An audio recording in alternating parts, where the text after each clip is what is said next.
សូម កូនខ្មែរគ្រប់រូប ស្រឡាញ់ទឹកដី ខ្លួនឲ្យខ្លាំង តាមរយៈការអភិវឌ្ឍនៃចំណេះដឹង និងឆាកជីវិតរបស់ខ្លួន ពេលខ្លះអ្វីដែលគួរឲ្យសោកស្ដាយ បំផុត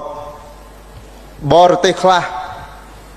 គេអាចមើងងាយយើងបាន មិនមែនដោយសារគេខ្លាំងទេ គឺដោយសារយើងវាអន់ អញ្ចឹងក្នុងសម័យនេះ ប្រទេសមួយដែលខ្លាំង គឺមានពលរដ្ឋដែលមានការចេះដឹង អញ្ចឹងដើម្បីរក្សាទឹកដីរបស់យើង ពូជសាសន៍របស់យើងឲ្យថិតថេរគង់វង្សបាន ពលរដ្ឋខ្មែរគ្រប់រូប ជាពិសេសយុវជនជំនាន់ថ្មី ត្រូវព្យាយាម អប់រំ និងអភិវឌ្ឍខ្លួនឲ្យទទួលបានជោគជ័យមានចំណេះដឹង នៅក្នុងជីវិត វានឹងមានពេលមួយ ដែលក្មួយត្រូវតែមិនបង្ខំចិត្តទេ គឺត្រូវតែជ្រើសរើសថា ត្រូវជ្រើសរើសខ្លួនឯង មានន័យថាម៉េច មានន័យថាត្រូវតែ កំណត់ថានេះជាម្ចាស់ជីវិតរបស់ខ្លួនឯង អញ្ចឹងហើយបានជាព្រះពុទ្ធជាម្ចាស់ លោកបង្រៀនទ្រឹស្ដីមួយថា អត្តាហេ អត្តណោនេថោ យើងចេះទេពាក្យហ្នឹង ប៉ុន្តែគេបកប្រែថាខ្លួនទីពឹងខ្លួន តាមពិតន័យមានន័យថាចេះ គេបកអញ្ចឹងក៏ត្រូវដែរ ពាក្យថាអត្តាហេ អត្តណោនេថោ ពាក្យថានេថោ ឬក៏នេថៈកន្លែងហ្នឹងប្រែថា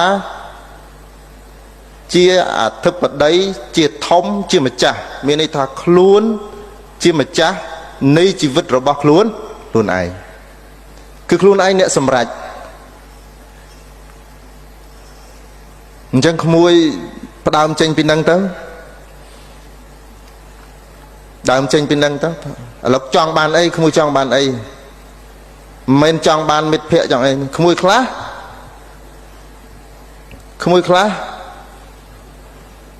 គាត់ដឹកនាំជីវិតបដោយជីវិតរបស់ខ្លួនទៅតាមទំនោរសង្គម បើមិត្តភក្តិថារៀន management គាត់ management ដែរ ដល់មិត្តភក្តិគេឃើញគេភាកច្រើនគេមកសេដ្ឋកិច្ចដែរ ច្បាប់ដែរ ដល់ទីបំផុតអត់មានអ្វីទាំងអស់ អញ្ចឹងជាសាររបស់អាត្មាជូនជាយោបល់ខ្លីមួយថា ក្មួយប្រុសក្មួយស្រី សូមត្រូវក្មួយត្រូវតែមានគោលដៅ ហើយរៀនរស់ម្នាក់ឯង កុំពឹងម៉ាក់ច្រើនពេក ម៉ាក់ប៉ាទាំងអស់នោះគាត់មិននៅជាមួយក្មួយមួយជីវិតទេ គ្រាន់តែម៉ាក់ស្ដីឲ្យរឿងបន្តិចយំ អ្នកខ្លះរហូតដល់សម្លាប់ខ្លួននេះនោះ ណា គ្រាន់តែគេមិនស្រឡាញ់ តែពិបាកអី មិនស្រឡាញ់ហេរ៉ូ អ្នកខ្លះនោះក៏ពិបាកហេតុអីរឿងនេះកើតចំពោះខ្ញុំអត់ទេមនុស្សគ្រប់គ្នា មានរឿងគ្រប់គ្នា ហើយពេលដែលមានរឿងណាកុំព្យាយាមនិយាយប្រាប់គេច្រើនពេក គេមិនចង់ស្ដាប់យើងទេ ពីព្រោះគេក៏មានរឿងរបស់គេដែរ កុំយំសោក វល់ឲ្យពិភពលោកនេះហេតុអី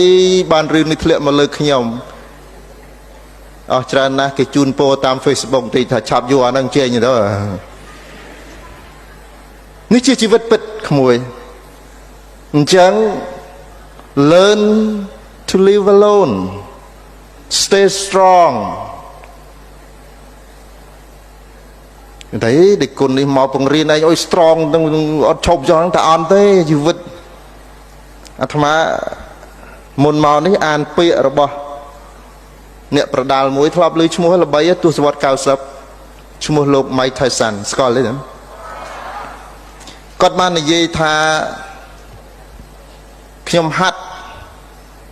គ្រប់បច្ចេកទេសនៃការវាយប្រដាល់ គ្រូល្អណាស់ខ្ញុំហាត់អស់ហើយ ខ្ញុំមានគម្រោងនឹងយកឈ្នះសត្រូវរបស់ខ្ញុំគ្រប់គ្នាទាំងអស់